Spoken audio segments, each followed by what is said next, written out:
इस वक्त मैं खैरवानी और सारनी के बीच में हूँ और जिस लोकेशन पे मैं खड़ा हूँ ये तवा नदी का बिल्कुल बीच का क्षेत्र है। और यहाँ पर मेरे इस तरफ में सतपुड़ा मेलघाट टाइगर कॉरिडोर का जंगल है। ये जो पहाड़ है वो टाइगर कॉरिडोर के पहाड़ हैं और टाइगर कॉरिडोर की बाउंड्री बिल्कुल तवा नदी को टच करती है।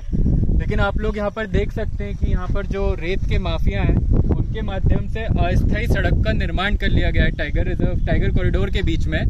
और उसके बाद ये तो पहले नियम का उल्लंघन हो गया कि इतने संवेदनशील क्षेत्र में इन्होंने सड़क बना ली। उसके बाद नदी के बीच में से पूरी सड़क उस पार गांव तक के लेके गए और बहुत बड़े पैमाने पे अवैध उत्खनन यहाँ पर किया जा रहा है। इस संबंध में मैंने 2 से 3 दिन पहले जिला प्रशासन को सूचना दी थी, लेकिन आज दिनांक तक कोई कार्यवाही यहाँ पर नहीं की गई है। और जो नदी की स्थिति है वो भी एज इट इज बनी हुई है। बारिश आने वाली है, ये पूरी जो बजरी है वो नदी में भर जाएगी। तो ये बहुत एक सेंसिटिव इशू है। टाइगर कॉरिडोर के पास का जो एरिया होता है 250 मीटर से 1 किलोमीटर तक का जो एरिया होता है वो बहुत ज्यादा संवेदनशील होता है। वहां पर किसी भी प्रकार का अवैध उत्खनन या वैध उत्खनन नहीं किया जा सकता है। लेकिन यहाँ पर तो इतने बड़े पैमाने पे जेसीबी मशीन के माध्यम से न सिर्फ सड़कें बना दी गई है बल्कि अवैध उत्खनन भी जोर शोर से किया जा रहा है। तो ये बैतूल जिला कलेक्टर को इस तरफ ध्यान देना होगा, एसपी को ध्यान देना होगा और उत्तर वन मंडल डीएफओ को भी इस तरफ ध्यान देना होगा कि आखिर इसके लिए जिम्मेदार कौन है और जो भी अधिकारी इसके लिए रिस्पॉन्सिबल है उन पे सीधे तौर पर कार्रवाई करना चाहिए। इस क्षेत्र में लगातार बाघ का मूवमेंट रहता है, आसपास के क्षेत्र में वो शिकार करता है।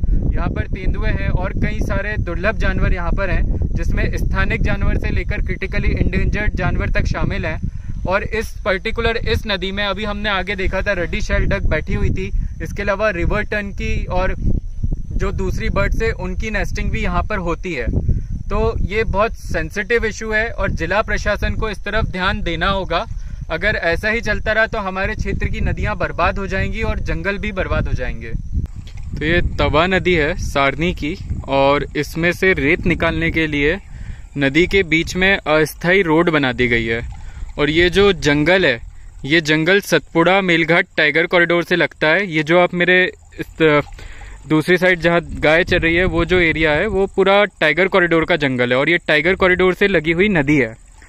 तो यहाँ पर कंडीशन ये है कि टाइगर कॉरिडोर के जंगल में अवैध उत्खनन किया जा रहा है और जो खनन माफिया है उनके माध्यम से सड़क तक बना ली गई है। यहाँ पर ये अस्थायी है। यहाँ पर पहले कोई सड़क नहीं थी, सिर्फ एक पगडंडी थी। यहाँ पर जेसीबी मशीन चला करके इस अस्थायी सड़क का निर्माण किया गया है और ये पूरी नदी से रेत निकाल ली गई है। आगे का मैं आपको अगले वीडियो में दिखाऊंगा, इसी में जोड़ दूंगा मैं वो वीडियो।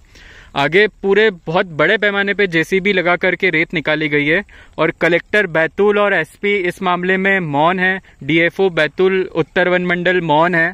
तो ये सब बड़ा गंभीर सवाल है कि एक तरफ आप भौरा में कार्यवाही कर देते हो और वहां पर 1 अरब 37 करोड़ का जुर्माना लगाते हो, दूसरी तरफ आप इतने संवेदनशील क्षेत्र में जहां पर टाइगर कॉरिडोर नदी से लगा हुआ है उतने संवेदनशील क्षेत्र में आप कोई कार्यवाही अब तक नहीं कर पा रहे हो। ये बहुत बड़ा सवाल बैतूल जिला प्रशासन के ऊपर है और इसको लेकर देखना होगा कि अब आगे जिला प्रशासन क्या कार्यवाही करता है।